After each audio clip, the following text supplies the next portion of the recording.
ఒక భార్యని భరించడం కష్టం అనుకుంటున్నారు ఇప్పటి జనరేషన్ లో కొందరు కుర్రాళ్లు. కానీ అల్లూరు జిల్లాలో అయితే ఇద్దరు భార్యలతో ఎంచక్కా సంసారం సాగించే ఓ భర్త ముచ్చటగా మూడో భార్యను పెళ్లి చేసుకున్నాడు. అది కూడా అఫీషియల్ గానే. అప్పటికే ఉన్న ఇద్దరు భార్యలు కూడా గ్రీన్ సిగ్నల్ ఇచ్చేశారు. అంతేనా, వారిద్దరే పెళ్లి పెద్దలుగా మారి అన్ని తామై చూసుకున్నారు. హ్యాపీగా బంధుమిత్రులను ఆహ్వానించారు.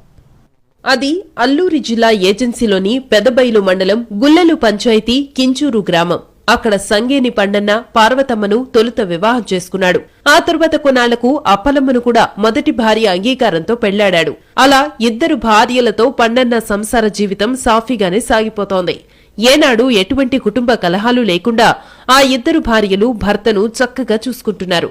అయితే అప్పటికే ఇద్దరు భార్యలున్న పండన్న లక్ష్మి అనే మరో యువతిపై మనసు పారేసుకున్నాడు. ఈ విషయం తనను ఎంతగానో ప్రేమించే ఇద్దరు భార్యలకు చెప్పాడు. భర్త ఆనందంలో తమ ఆనందాన్ని చూసుకునే ఆ ఇద్దరు భార్యలు పండన్నకు అండగా నిలిచారు. ఇక పండన్న వెనక్కి తగ్గలేదు. ఎలాగైనా ఆమెను వివాహం చేసుకుని తమ జీవితంలోకి ఆహ్వానించాలని అనుకున్నాడు. అంతే, ఆ ఇద్దరు భార్యలతో రాయబారం పంపాడు. పెద్దలు కూడా అంగీకరించడంతో లక్ష్మిని పండన్నకిచ్చి వివాహం చేసేందుకు సిద్ధమయ్యారు. ముహూర్తం కూడా ఫిక్స్ చేశారు. పండన్నకు తల్లిదండ్రులు లేరు. దీంతో ఇద్దరు భార్యలే అతనికి సర్వస్వం. ఇక పెళ్లి పెద్దలు కూడా వాళ్ళిద్దరే అయ్యారు. శుభలేఖల్లో కూడా ఆ ఇద్దరు భార్యలే అందరినీ ఆహ్వానిస్తున్నట్టు ముద్రించారు. ఇంటింటికి వెళ్లి శుభలేఖలు పంచారు. బంధుమిత్రులను ఆహ్వానించారు. జూన్ 25 ఉదయం 10 గంటలకు కించూరులో వివాహం జరిగింది.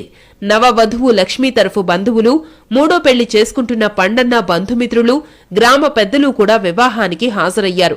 ఇదండి ఇద్దరు భార్యల చేతుల మీదుగా ముచ్చటగా మూడో పెళ్లి చేసుకున్న పండన్న వివాహ వేడుక విశేషాలు. అల్లూరి జిల్లా ఏజెన్సీలోని పెదబైలు మండలం గుల్లెలు పంచాయతీ కించూరు గ్రామం. అక్కడ సంగేని పండన్న పార్వతమ్మను తొలుత వివాహం చేసుకున్నాడు. ఆ తరువాత కొన్నాళ్లకు అప్పలమ్మను కూడా మొదటి భార్య అంగీకారంతో పెళ్లాడాడు. అలా ఇద్దరు భార్యలతో పండన్న సంసార జీవితం సాఫీగానే సాగిపోతోంది. ఏనాడు ఎటువంటి కుటుంబ కలహాలు లేకుండా ఆ ఇద్దరు భార్యలు భర్తను చక్కగా చూసుకుంటున్నారు. అయితే అప్పటికే ఇద్దరు భార్యలున్న పండన్న లక్ష్మి అనే మరో యువతిపై మనసు పారేసుకున్నాడు.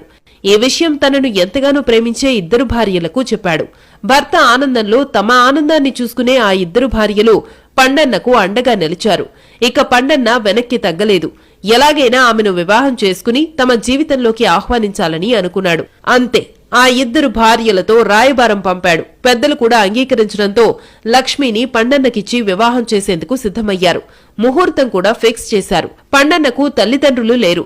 దీంతో ఇద్దరు భార్యలే అతనికి సర్వస్వం. ఇక పెళ్లి పెద్దలు కూడా వాళ్ళిద్దరే అయ్యారు. శుభలేఖల్లో కూడా ఆ ఇద్దరు భార్యలే అందరినీ ఆహ్వానిస్తున్నట్టు ముద్రించారు. ఇంటింటికి వెళ్లి శుభలేఖలు పంచారు. బంధుమిత్రులను ఆహ్వానించారు. జూన్ 25 ఉదయం 10 గంటలకు కించూరులో వివాహం జరిగింది. నవవధువు లక్ష్మీ తరఫు బంధువులు, మూడో పెళ్లి చేసుకుంటున్న పండన్న బంధుమిత్రులు, గ్రామ పెద్దలు కూడా వివాహానికి హాజరయ్యారు. ఇదండి ఇద్దరు భార్యల చేతుల మీదుగా ముచ్చటగా మూడో పెళ్లి చేసుకున్న పండన్న వివాహ వేడుక విశేషాలు.